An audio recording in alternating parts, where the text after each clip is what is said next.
اور میرے آقا صلی اللہ تعالی علیہ وسلم نے یہ بھی ارشاد فرمایا قیامت کے قریب علم اٹھا لیا جائے گا، علم اٹھا لیا جائے گا، جاہلوں کو لوگ اپنا سردار بنا لیں گے، امام بنا لیں گے اور ان سے فتویٰ پوچھیں گے۔ یہ حدیث پاک ہے مشکاۃ شریف، حضور صلی اللہ تعالی علیہ وسلم فرماتے ہیں جاہلوں سے لوگ فتویٰ پوچھیں گے اور وہ جاہل بغیر علم کے فتویٰ دے بھی دیں گے، خود بھی گمراہ ہوں گے، امت کو بھی گمراہ کریں گے۔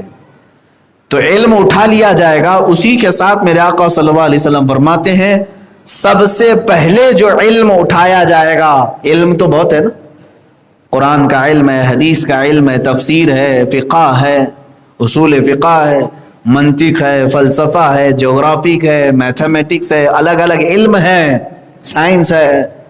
علم اٹھا لیا جائے گا، علم زیادہ نہیں رہے گا۔ تو حضور نے فرمایا ان علوم میں سب سے پہلے جو علم اٹھایا جائے گا وہ وراثت کا علم ہے، وراثت کا علم اٹھا لیا جائے گا، سب سے پہلا جو اٹھائے جانے والا علم۔ آج آپ کو میں بتاؤں میرے اپنے اندازے کے مطابق اگر 100 علماء موجود ہوں، جاہلوں کی بات ہی نہیں کر رہا ہوں، علماء کی بات کر، جو 12 سال پڑھ کر کے عالم فاضل مکمل ہو چکے ہوں، ان میں 100 علماء ہوں تو وراثت کے مسائل لکھ کر کے دینے والے شاید 5 ہوں گے یا 10 ہوں گے زیادہ سے زیادہ۔ علماء کے اندر یہ چیز اب نہیں رہ گئی۔ عوام کی بات تو چھوڑو، کیونکہ اس سے ٹچ ہی نہیں رہا علماء کا۔ ظاہر سی بات ہے ٹچ کیوں نہیں رہا؟ عوام ان تمام باتوں کا سوال کرنا ہی چھوڑ چکی ہے۔ ان کو معلوم ہے سوال کریں گے تو جائیداد پھر کسی کے حق میں زیادہ چلی جائے گی، ادھر آ جائے گی۔ 2 بیٹے ہیں باپ کے، کروڑ روپے ہیں باپ نے چھوڑا ہے، 2 بہنیں بھی ہیں، سوال ہی نہیں کرتے، اب فتویٰ ہی نہیں پوچھتے۔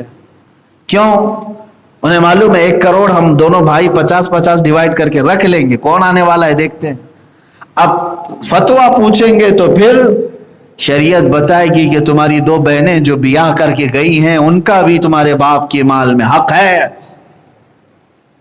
ان کا بھی حق ہے۔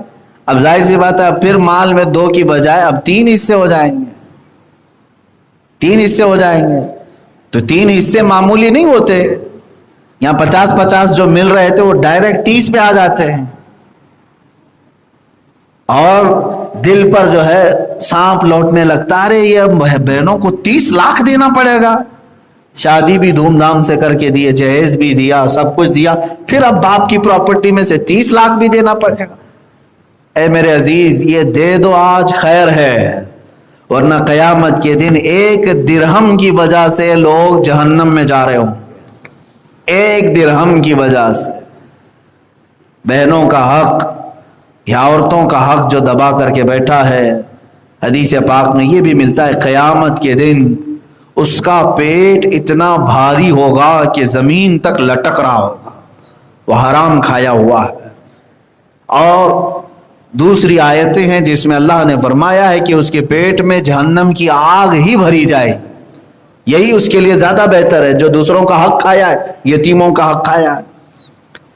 عورتوں کے معاملات میں جو آج ڈاواں ڈول رہتے ہیں، ارے چھوڑو دیکھیں گے، بعض لوگ تو اب یہ کہتے ہیں کہ نہیں فتویٰ نہیں، ہم جا کر کے کورٹ سے حل کر لیں گے مسئلہ، کورٹ میں ہم ڈال دیں گے۔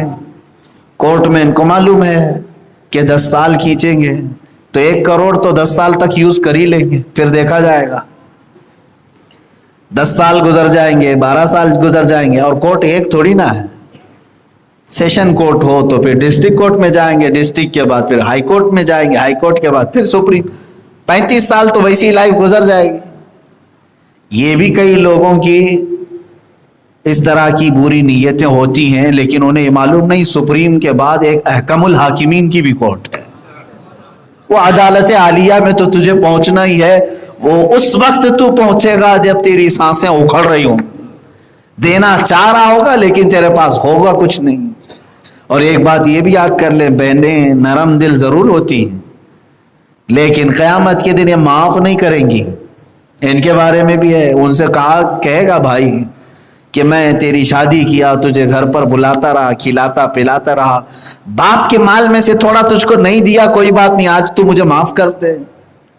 وہ بہنیں کہیں گی نہیں آج تو معاف کرنے کا کوئی دن ہی نہیں ہے، مجھے میرا مال نہیں چاہیے تھی، میرے باپ کا تو کھایا سو کھایا، مجھے تو آج تیری نیکیاں چاہیے، اس کے بدلے میں نیکیاں دے دے، جو کچھ بھی دنیا میں تھی پوری اٹھا کر کے دے دی جائیں۔ اور اگر نیکیوں سے کوڑا تھا، کچھ بھی نہیں تھا، تو وہ بہنیں اپنے گناہ اٹھا کر اس پر ڈال دیں گے، کم سے کم بوجھ تو ہلکا ہو جائے گا، اور اس دن وہ گناہوں کا انبار اٹھائے ہوئے دوزخ کی طرف جا رہا ہوگا۔ تو جن لوگوں نے حق تلفی کی ہے، فتویٰ پوچھنے کی بھی کیا ضرورت ہے؟ مسلمانوں اللہ کا خوف رکھو، دل میں ڈر رہے تو پھر آپ کو ادھر ادھر دھکے کھاتے ہوئے گھومنے کی بھی ضرورت نہیں۔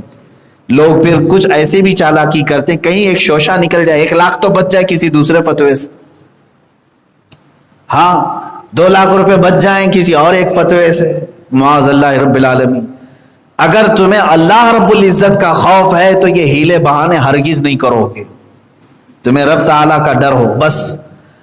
اب اللہ تبارک و تعالیٰ نے عورتوں کے متعلق فرمایا کہ ان کا حق دے دو، تو میں نے 2 صورتیں بتائی عورتوں کی۔ اگر اس کے شوہر کی اولاد تھی تو ربع ملے گا، یعنی 1/4 حصہ، نہیں 8واں حصہ، اور اگر اولاد نہیں تھی، اولاد بالکل نہیں تھی، تو پھر اس کو اس کے مال کا 1/4 حصہ۔ پھر آپ پوچھیں گے باقی 3 حصے کہاں جائیں گے؟ سوال آپ کریں گے اولاد تھی ہی نہیں تو 1/4 دے رہے ہیں، اس کو پورا پورا مال دے دو نا بیوی کو، بیٹے بھی نہیں بیٹیاں بھی نہیں، ایسا نہیں میرے عزیزوں، دوسرے وارثین دیکھے جائیں گے، اس کے شوہر کی ماں تھی یا باپ تھا یا پھر کوئی اور وارثین، پھر اس میں بٹ کر کے واپس پھر بیوی کو ملے گا، پھر بیوی کو آئے گا۔ یہ مسئلہ رد کا ہے۔ وراثت کے مسائل بہت طویل ہیں، بہت طویل ہے، بہت طویل۔ میں خود محسوس کرتا ہوں ایگزام میں، مفتی کورس کے بھی ایگزام میں، فضیلت کے بھی ایگزام میں، جو ہمارے آخری سال کے ہوتے ہیں، یہ وراثت کے مسائل پڑھائے جاتے ہیں۔ 3 گھنٹے 3.5 گھنٹے کا وقت ہوتا ہے ایک پیپر کا، اس میں صرف 2 ہی سوال آتے ہیں، اور وہ 2 سوال بھی حل نہیں ہو پاتے، آدھے رہ جاتے ہیں۔ یہ وراثت کے مسائل صرف 2 ہی سوالات ہیں، 3 گھنٹے میں وہ بھی حل نہیں ہو پاتے۔ آپ کو میں یہ صرف اور صرف اس کی اہمیت سمجھنے کے لیے بتا رہا ہوں کہ پورے ذہن کا اس پر حاضر رہنا، کس کا حصہ کتنا مل رہا ہے، کتنے اس میں سے نکل رہے ہیں، بہت ساری چیزیں ہیں۔ یہ سب دیکھا جائے گا کہ باپ سے پہلے بیٹے کا انتقال ہو گیا، باپ سے پہلے بیٹی کا انتقال تو نہیں ہوا، کیونکہ پھر اس کو وراثت میں حصہ نہیں ملے گا۔ شریعت کی بہت ساری اصول ہیں۔ خیر، عورتوں کے حقوق کے متعلق 2 صورتیں بتائی، شوہر سے اس کو ملنے والی۔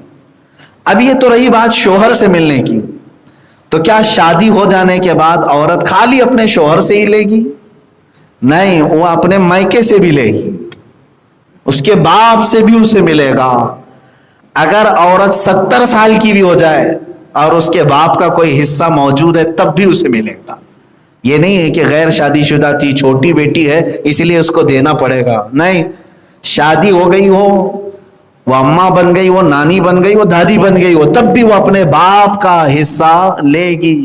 یہ قرآن کی طرف سے حکم ہے اللہ کی بارگاہ سے۔